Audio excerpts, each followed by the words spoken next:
Hey everyone, and welcome back to another video. In this video, I'm going to show you how to unblock a user on the Mercari app. Now, this video is going to be particularly useful for individuals. Let's say that you blocked a user on the Mercari app, but maybe they have an item which you want to go ahead and buy, so you want to unblock them.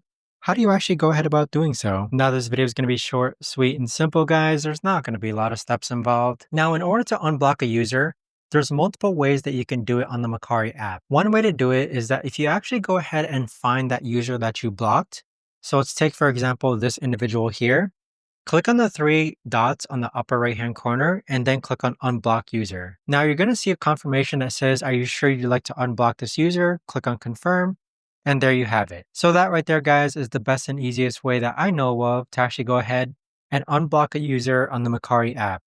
If you guys know of a better, easier way to actually do this, let me know in the comments down below. I would love to know.